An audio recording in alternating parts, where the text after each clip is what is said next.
And good morning, JP. Good How we morning, doing? Nikki.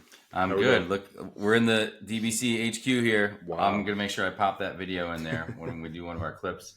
Welcome everybody to another episode of Midlife Muscle and Strength Podcast, where we try to help you be better, not broken. I'm in a different location this morning because I have a visitor down in my studio.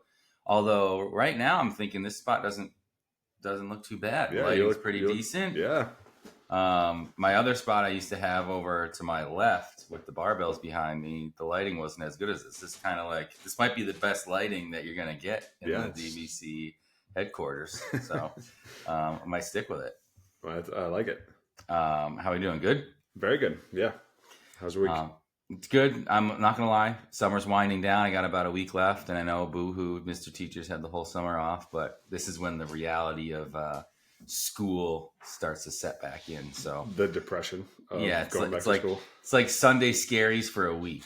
That's Yeah, how it feels. But it's all good. I'm a little excited to get back to school in a routine. It doesn't really affect my fitness routine because I'm always on that as far as that goes, but just routine with kids and all that stuff, which I think is good to have. Yeah.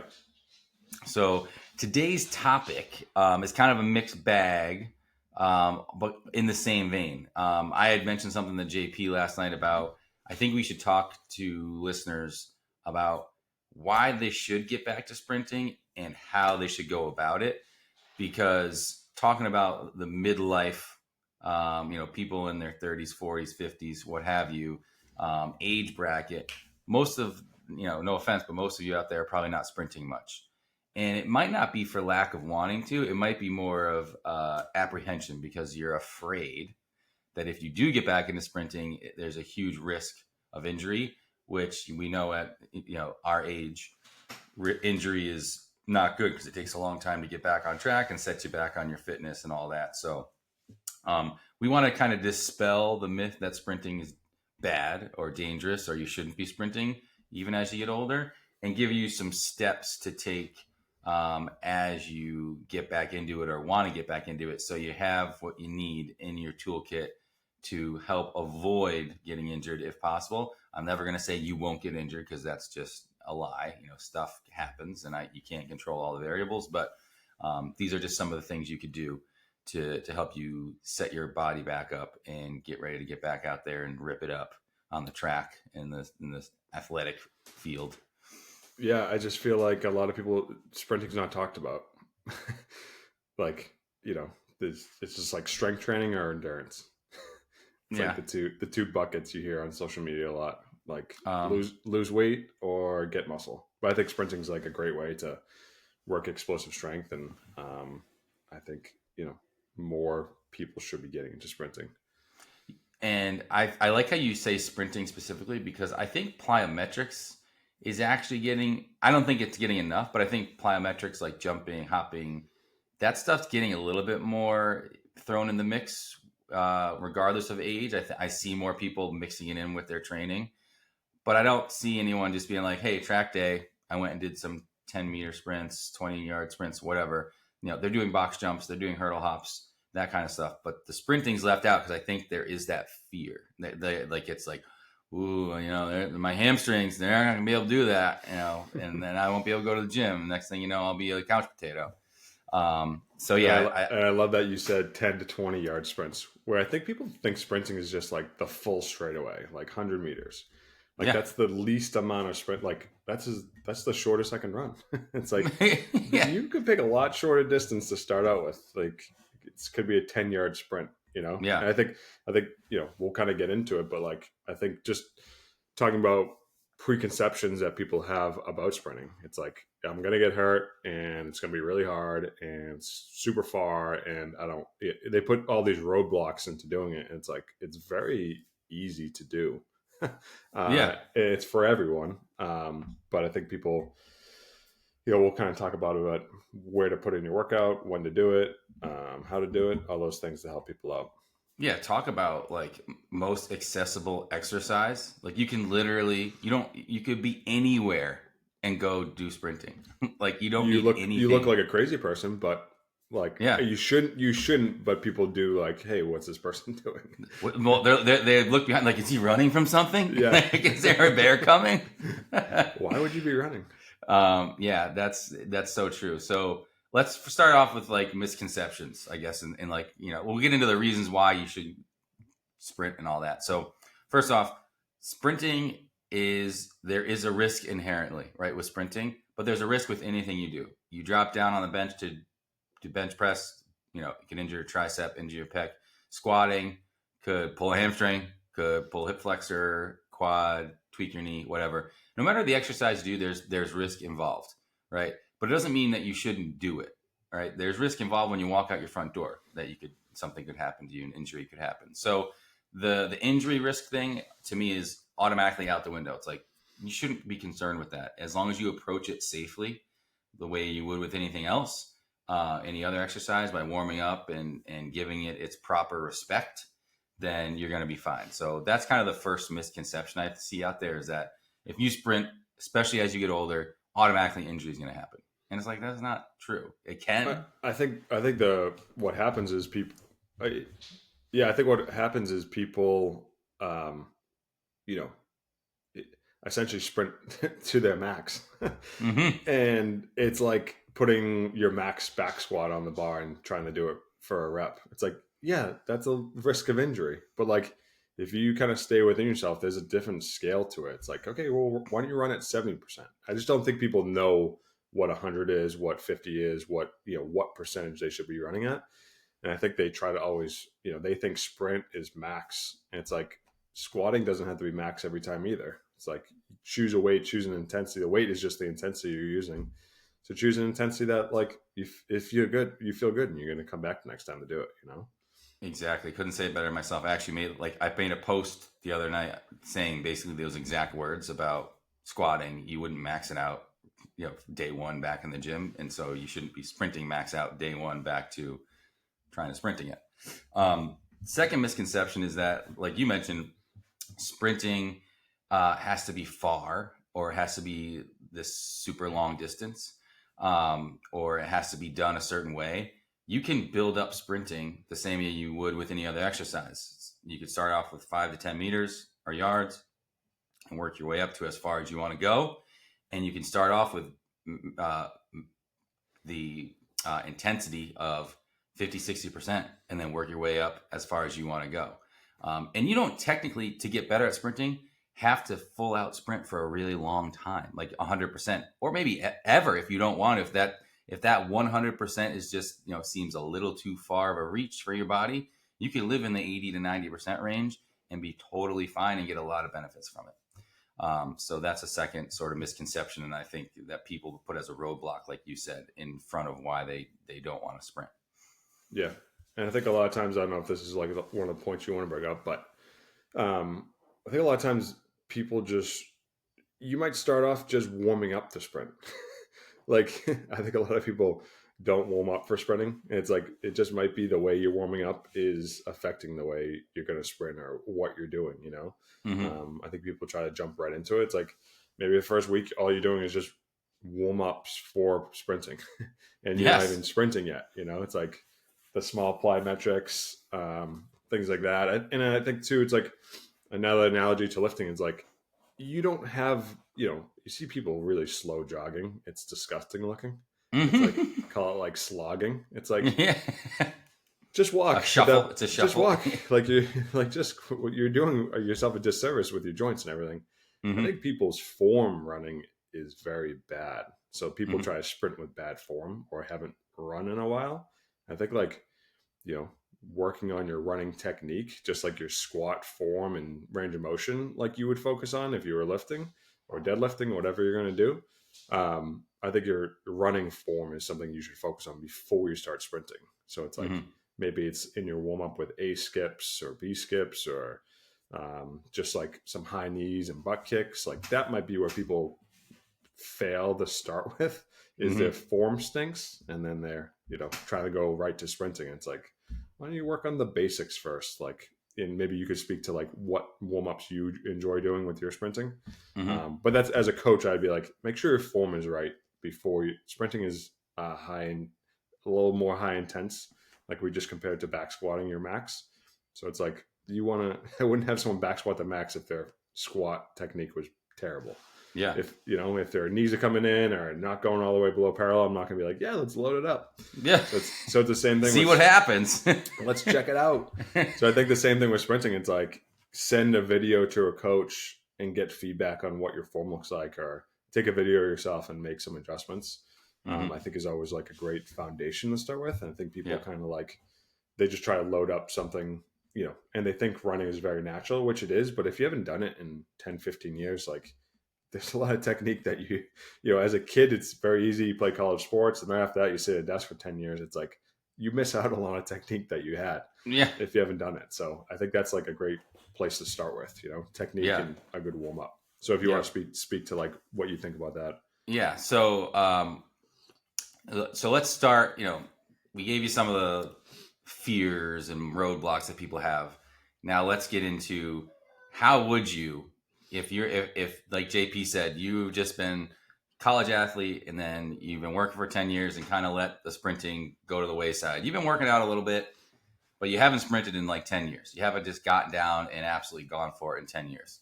So, and you want to get back into sprinting because you heard our podcast and you really trust us and you think we're absolute geniuses. So, like JP just said, the first thing, week one, day one, a good warm up before you do anything. And like you mentioned, A skips, B skips are great because you're preparing your body, hamstrings, lower body, and sort of getting that rhythm back in of what it's like to run and sprint. That would be a great thing to do, along with, I think, some pogo hops, low intensity pogo hops to get your feet and your Achilles and calves ready to go, because your calves undergo a lot of forces when you sprint. So like 10 to 20 pogo hops, some skipping, like good old fashioned skipping. And again, you're going to increase intensity of this throughout your warm up. So it's going to start out as very low end and then get more and more by your third round. But I'd say like if you set up two cones, like 10 yards or 10 meters apart, and you just go back and forth between those things, you do A skips 10 yards, B skips 10 yards back, and you just do those things back and forth for 10 yards each way. That's a good distance to give yourself, because you're going to get a good 10 to 12 reps of things in as you go. So A skips, B skips, skipping, just like old school skipping, some pogo hops, and maybe some high knees, which I know there's mixed emotions out there about high knees and running form, etc. But just to get your hip flexors going, some high knee stuff, some high knees and some butt kickers as well. Get your hamstrings going, and anything that's going to get your hips more open. So I don't know if you know this phrase, the open the gate, close the gate exercise. Have you ever done those, JP? Yeah. Oh, yeah. Those as well. So as you're walking, some open the gate, close the gate. So as I'm listing these off, we're just thinking like basically working the ground up. Like you want your feet and calves ready. You want your hamstrings and quads ready. So you've got butt kickers, high knees. You want your hips ready. So you're opening the gate, closing the gate. You want your CNS to start turning on, so the pogo hops are going to get you, working a little bit. You want the rhythm in your brain, right? Your mind body connection coming back, so the A skips and B skips, and then the bigger skips, right, for getting the intensity a little bit more. So all that stuff is like ground up. So feet up to your hip flexors, etc. Your upper body matters, but what I'm really concerned about is like waist down, because that's what's kind of been sleeping as far as running goes. So that would be like the warm up. And I actually have a warm up that I do that I videoed it yesterday. I'll post the whole thing. I do the same exact warm up every time I run, and it's been for me a lifesaver, because it makes me do the same thing, and I feel ready when I'm done every time. That's great. Yeah, I like all those exercises. Yeah, that's great place to start. So when you started back, like I'm gonna ask you, because you started like running and sprinting again. Like you did a warm up, I'm sure. Yep. And then like your first week, did you just go and sort of like run, but not sprint, just to like see what it feels like? Yeah, I did. I did some incline. I think like incline's a great place to start, or like if you can find incline grass, I think it's the best. Just less stress on your body. So I have like my driveway is up a little bit, and then also I have like my street kind of goes up a little bit.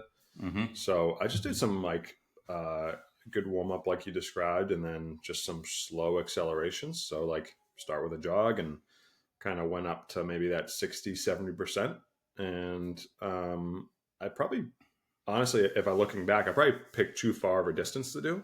I kind of Hmm. picked between a couple of mailboxes. I think shorter distance, like we said in the beginning, it's like, wish I just ran shorter. Yeah. And maybe during my, like, maybe 50 yards, I wish I made it only 30, like maybe a jog harder in the middle and then kind of decelerate. Um, Mine was like, I probably was running too hard in the middle for like probably 25 to 30 yards, which I Hmm. wish I started a little bit shorter. I think I like, my hamstrings were very sore. Like Hmm. I actually like ratcheted up the intensity too much too early, which I think is very common. But I think like shorter, less intense, survive the day, move Yeah. on to the next one. I think was, would be some things I would change or at least tell other athletes like, or if you haven't started in a while, like I had some period of time off. I would just say start shorter. Yeah. So So that's perfect, like anecdotal evidence, kind of like the starting shorter. But I do love the hills, like using a hill or an incline. So if you're getting back to sprinting and you did that good warm up, I'd say like in your first couple weeks, you're never going to run further than like 10 meters mm, or maybe 20 meters, 20 yards with like a 10-yard buildup. So you sort of like accelerate into it. And it would all either be uphill or sled resisted if you have access to one, because both of those things is going to like auto regulate the speed you can go. Because if you have an incline, you're not going to ever really be able to get to max speed, even if you make that mistake of trying to. And same thing with a sled. A sled's not going to let you get to max speed because you have that resistance against you. And I'd say you only need to do, like I said, 10 to 15 meters at 60 to 70%, and almost like you're almost doing like volume of like 7 to 10 reps of that. So 7 to 10 times 10 meters, you're only doing like maybe 800 total, like a couple, that would be like a couple laps around a track, but you're just trying to build up strength in your legs and stamina in your hamstrings and all the muscles that are going to be working when you do finally start sprinting.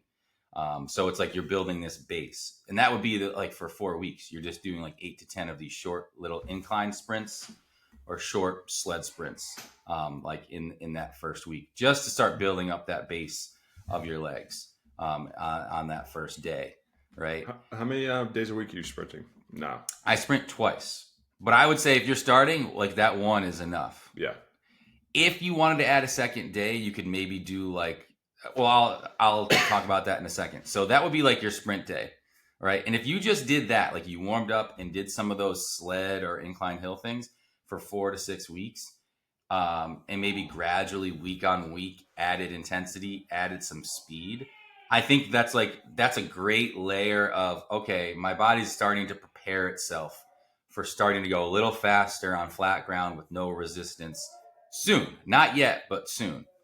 Um, if you're going to add a second day, all right, on top of that sprint day, I would say you could do the same exact warm up and add in a few plyometrics, like some like depth jumps or single leg bounds that like produce forces that are pretty high, so that your body and legs are getting ready for, like, okay, because sprinting is like basically the most force you're going to ever produce through your legs, regardless of weight, because it's just so much strain on hamstrings and everything else. So if you do some stuff that over like exaggerates forces, like depth jumps, like you drop from a box down to the ground, so you're absorbing that force, then trying to jump again, or doing like single leg bounds where you're jumping for distance on one leg, so that leg's absorbing the whole force of your body and trying to push it back into the ground and jump for distance or height. Those types of things are a good thing to add in on a second day.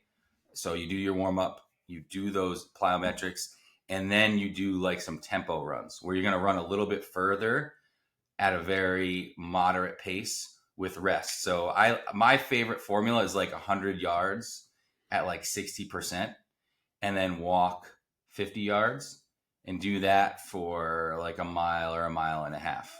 Just kind of, and it's actually good like aerobic conditioning, but also it's just getting your legs more conditioning, more prepared for what's going to come if you do want to start sprinting later, Because if you're running, your hamstrings and all the muscles you want to work are working. It doesn't matter how fast you're going. And it's a good place to work on the form that you mentioned. You're not running at full speed for 100 yards. So you can really focus on like, all right, am I moving the way I want to move? Are my feet striking the ground the way they should be? Am I being efficient with my stride, or am I getting sloppy? And you can adjust that 100 yards to 50 if you're starting. Run 50, walk 25, and just accumulate some longer distances that way to get your legs ready, if that makes sense.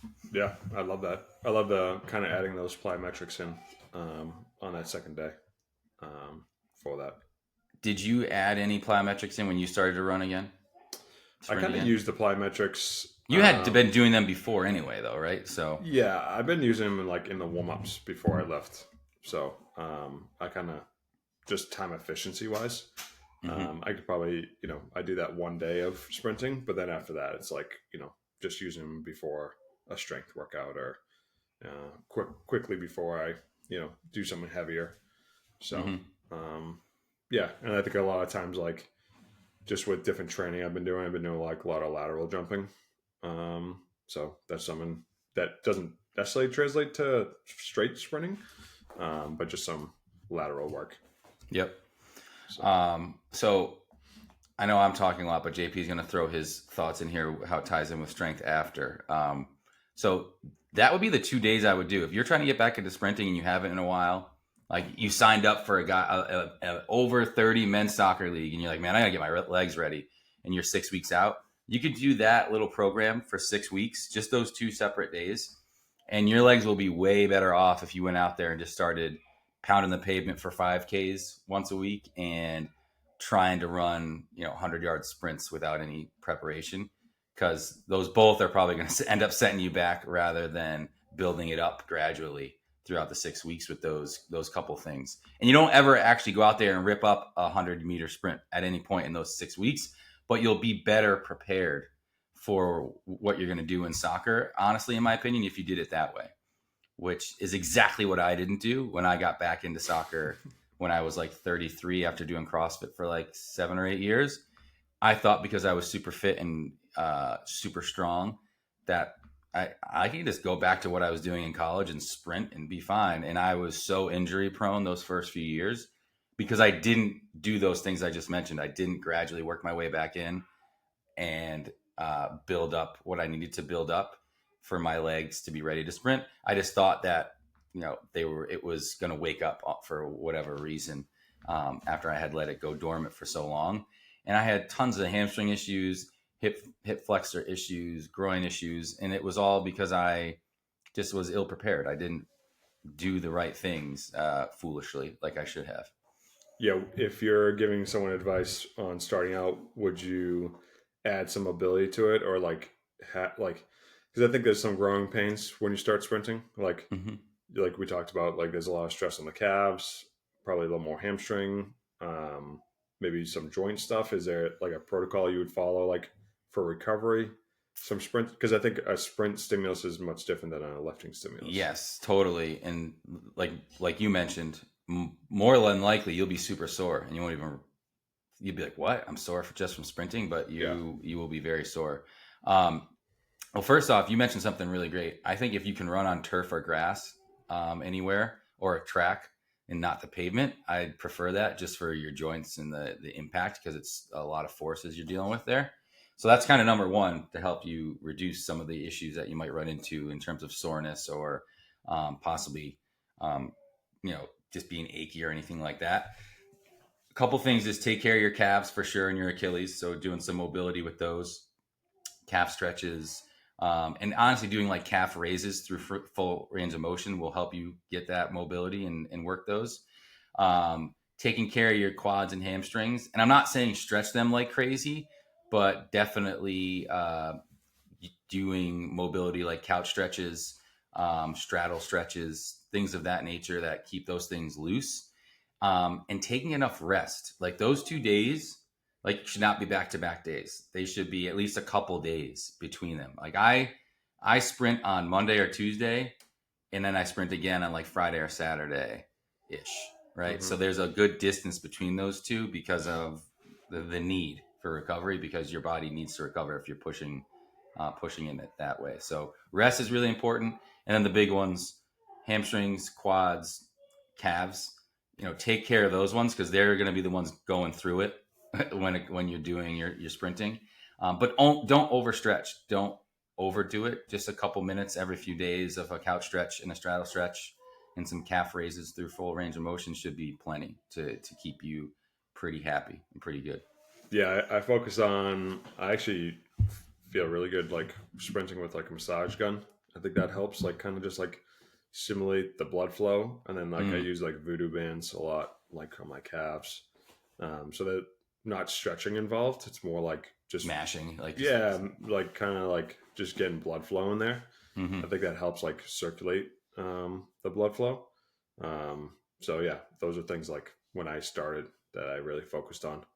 Um, And like you said, focusing on those things, it's like really just three main areas can pay off. Because another mistake I made when I got back into it is I started sprinting again, and then I just was like, did nothing else. Like I was sprinting and playing soccer, sprinting, lifting, and wasn't really paying attention to any mobility or anything like that. And it just came back to bite me so hard. It got me good.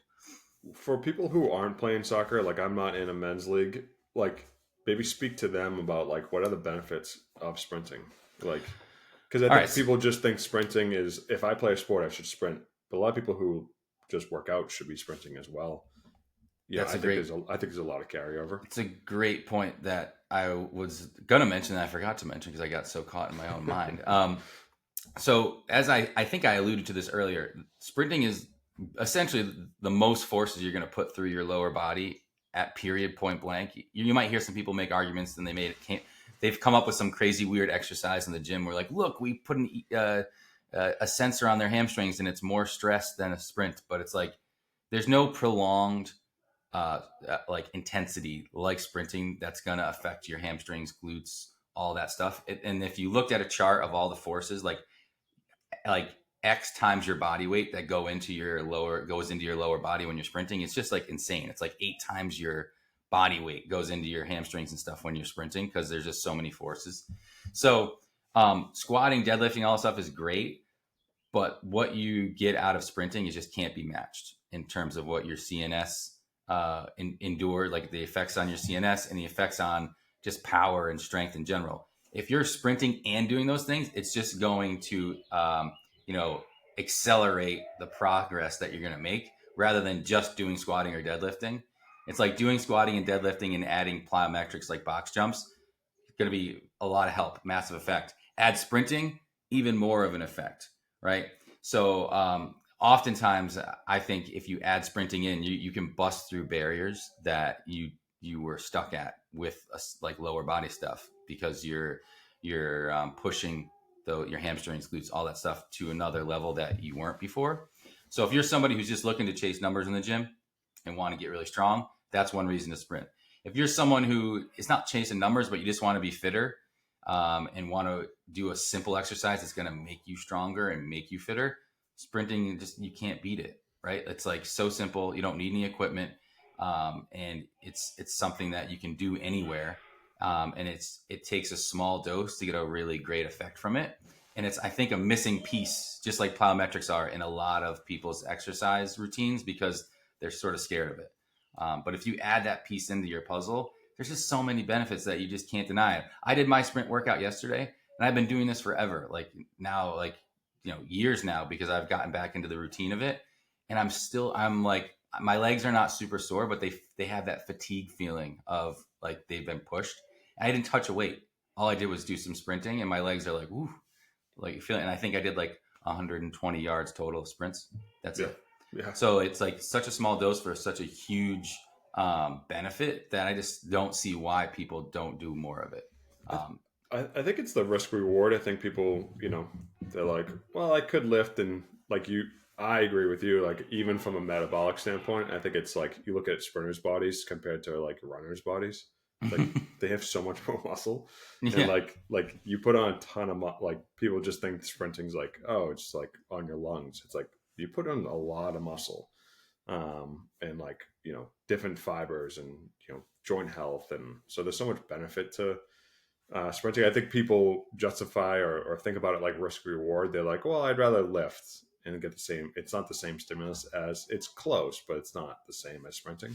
Mm-hmm. But I think, to bring yourself to that next level and feel athletic and, feel, like you're moving, and it like makes you feel alive. Like I Yeah. like every time I run, I'm like, man, I love running. Like Yeah. it just like you feel good after, like that's what your body's made to do.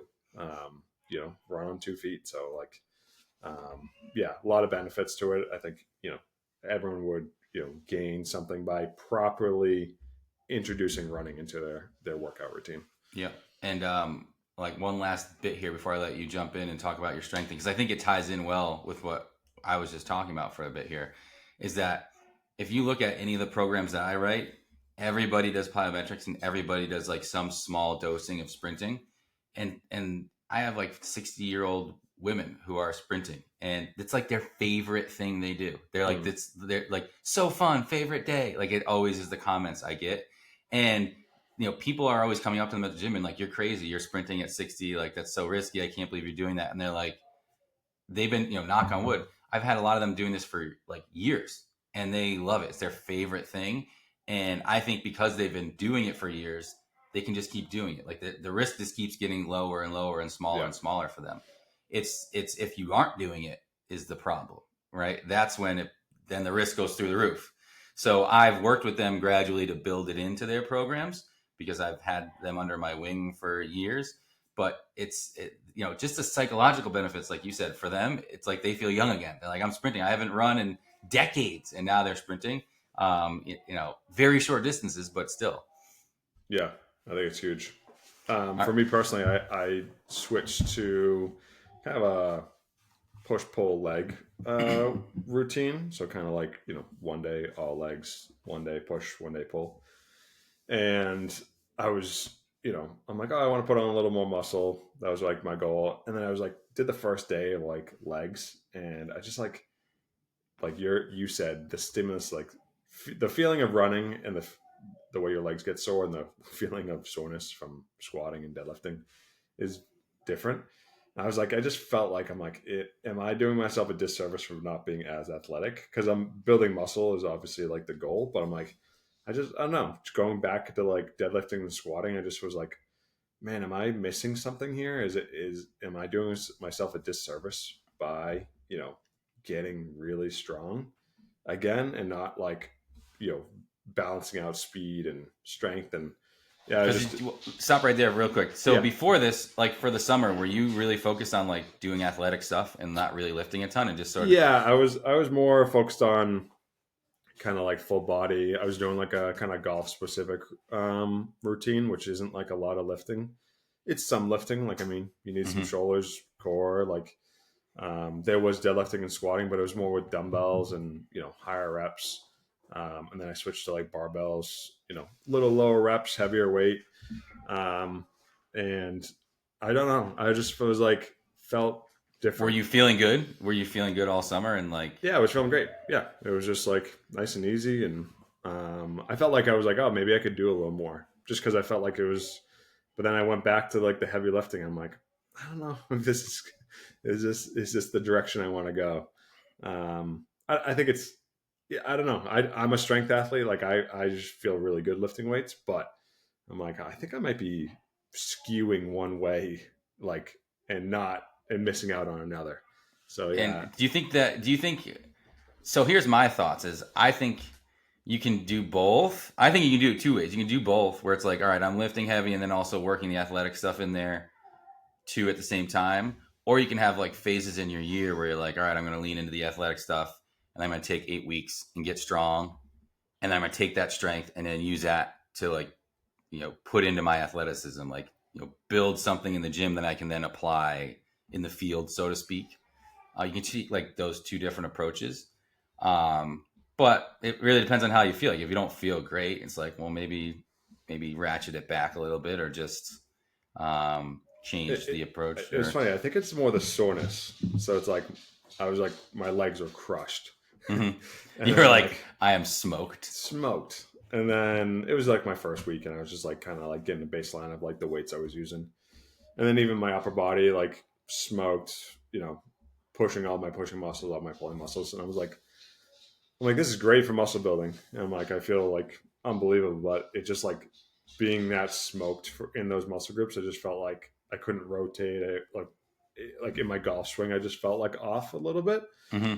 And I'm like, and like, just thinking about like being an athlete, I'm like, one of the mistakes I made was like leaning too much into the weight room Mm-hmm. and not like, I think like, even I think I kind of noticed it like neurologically, like timing was off a little bit, and like just like my CNS was tired.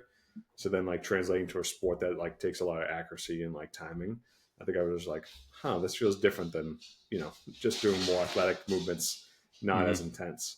So Yeah, that's an interesting, like, it's like an interesting thing because I think a lot of people struggle. It's like why people don't want to sprint. It's like, all right, like I can't really do both of these things, like, but I'd rather go to the beach and look really strong and jacked, and like no one here cares if I can sprint fast, right, but it's not it's like, something that you can look at someone and be like, they're fast, yeah, but you can because look at sometimes someone and be people who like, are really fast, you look at them like you don't look like anything, and then they go out and run, you're like, holy, they're like, it's like freaks. it's like a sleeper build. You're like, Yeah, that person is that fast? Like it that's happens all the insane. time at soccer. Like they're these wiry looking guys, and they look like nothing, and then they go out there and like, geez, they just like fly like the wind. Yeah, Yeah, I think it's really interesting because I think I did what you just mentioned for like my entirety of CrossFit, like 6 or 7 years. And yeah, then after I finished CrossFit, I was just chasing strength. So when I went back to try to sprint,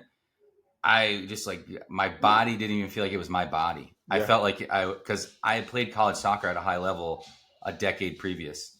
And then I went back to trying to do those things. And I was like, I feel like a load. I just don't feel like me because I remembered what it felt like to run around on the field as a 160-pound 20-year-old, and Yeah, it was just I think different.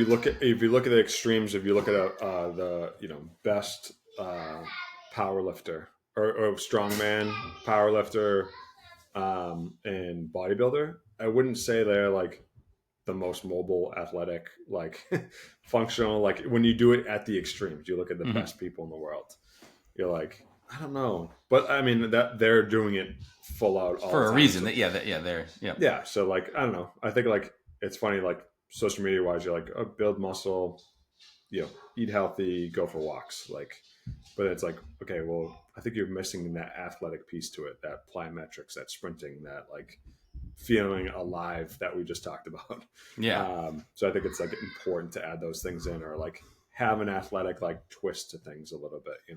Yeah, and I think like the sprinting and plyometrics thing is more than just, oh, I did box jumps the other day. It's like, okay, I'm never going to say that doing an exercise is bad per se, but if you're just box jumping, like you don't really have a plyometric routine or a program. Like you're just No, doing box jumps, right? So, was there a progression? Are you doing higher box jumps? Are you doing different variations?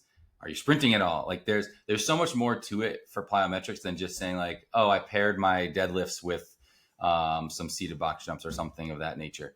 Um, and I think you see a lot of that. It's like, oh, I'm doing plyometrics now, and it's like one day of 3 sets of box jumps. Like, all right, like sort of. So I think there's a lot more to it, and I think it's such an untapped resource that people are leaving out because they're they're afraid like, oh, well, if I'm doing this, then I can't do my leg extensions or my hamstring curls, or I can't do as many lunges or whatever. So it's like they kind of look at it as a reduction of training rather than an addition to training. So in I as we've mentioned for the last 40 minutes, it's like it couldn't be any further from the truth. If you do it the right way, it could be a huge addition to your training and help you crack open new doors, PRs, progress, etc. So it's like, do it. Follow some of the protocols we mentioned. Reach out to us and ask for a program. We can get you back into it, and reap the benefits. yeah, I think it. You know, we always talk about time efficiency as being parents and stuff like that. I think like blending it into your program, blending into your strength, like having it as your warm up, or implementing some plyometrics before, after you squat, or even like kind of do it as a superset. I think is a great way to do it. And you obviously you do a great job in your program of like, you know, building strength as you're building athleticism. I think is important, especially as you're aging. Yeah. And if you've got kids like you and me do, plyometric sprint days are the best days for kids to come and hang around in the gym because they love that stuff. They always want to race, and I always beat them. I will never let them beat me. But it's super funny. You need like nothing. You just jumping around, hopping around. The kids think it's, you know, hilarious that I look goofy out there jumping around. Like, yeah, what are you doing? And I'm like, just trying to be athletic, going on 40 years old. That's it. So it's like, you know, that stuff is fun to do with your kids. It's good for you. It's good for them. Just I can't say enough. I think it comes out in your physique too. You know, like athletic, like build. Obviously, you've been an athlete your whole life. Like, you know, you look more athletic. It look like, oh, that person plays a sport or something like that, rather than just like they just lift weights. You know. Yeah, and I've honestly been chasing that more in my latter years than like when we were in the peak of our CrossFit years. I was like more concerned with like how jacked do you look. Like I cared about like performance, but it was also like, oh, if I look jacked, like that's cool. Now it's like it's fine to look jacked kind of, but I'd rather be more have performance behind it. So if I am 5 or 10 pounds lighter and not as bulky with my muscle, but I'm still relatively lean and I can sprint like the wind and jump, I'd rather that. Like right. I don't need to be a gorilla, like monster. Because honestly, I look back at some of our pictures of us, like when we were back, like at the top when we were training super. I'm like, oh my gosh, I was like almost absurdly big, not bodybuilder way, but just for like what my frame is. Like I'm only 5'8", and I was I was 205 probably, like just slapped muscle on everywhere. Yeah, it's like muscle everywhere. It's like no wonder I was getting hurt when I tried to play soccer again. Like my body was like, "What are you doing, dude? We're different human now." Yeah. Where can they find you, JP, if they want to start their sprint journey? JP Wiz on Instagram. And you can find me at the Dad Bod Chronicles on Instagram as well. Thanks for listening, everybody, and we'll see you soon.